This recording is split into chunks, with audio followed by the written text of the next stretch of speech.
Tiniyak ng DPWH ang agarang clearing operations sa mga lalawigang hinagupit ng bagyong Ruby.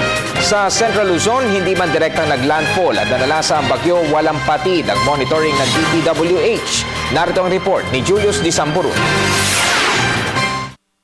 24 oras ang ginagawang monitoring ng Department of Public Works and Highways Region 3 sa pagdaan ni Bagyong Ruby sa ilang bahagi ng Luzon. Ito ay para alamin ang sitwasyon sa bawat bayan at tiyaking makakaresponde silang agad sa mga nangangailangan. Hindi pa man direktang tumatama o nararamdaman si Ruby sa Central Luzon ay nanawagan na si DPWH Regional Director Antonio Mulano Jr. sa mga residente na nasa low-lying areas na lumikas na sa matataas na lugar upang hindi sila matangay ng paglagasan ng baha.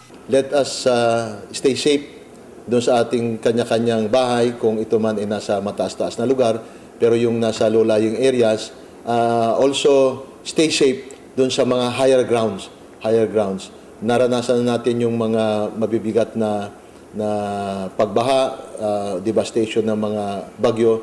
Sana we should learn from our lessons. Bukod sa mga dump trucks at chainsaws, ipinosisyon na din nila ang kanilang kagamitan tulad ng pick-up vehicles na magdadala sa mga residenteng posibleng ilikas at maging ang mga rescue boats sa pakikipagtulungan ng iba't ibang ahensya ng pamahalaan.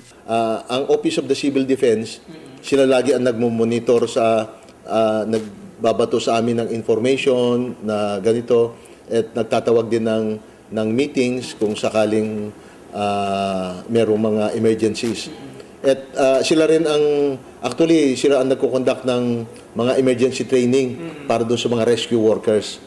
Malawak aniya ang gitnang Luzon, ngunit sa pagdating ni Bagyong Ruby, ano-ano mga lalawigan kaya ang kanilang binabantayan?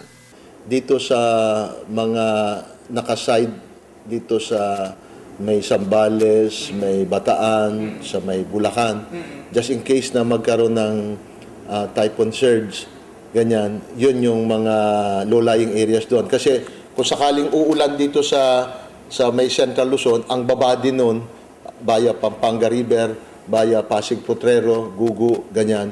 Tiniyak naman ni Mulano ang agarang clearing operation sa mga lugar na maaapektuhan ng bagyo o kaya sakaling may magtumbahang puno o poste.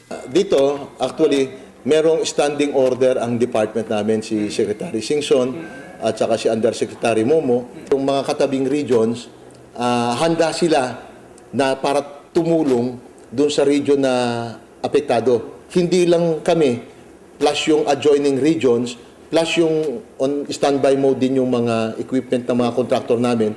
Sinabihan na rin sila na standby nila yung kanilang mga equipment.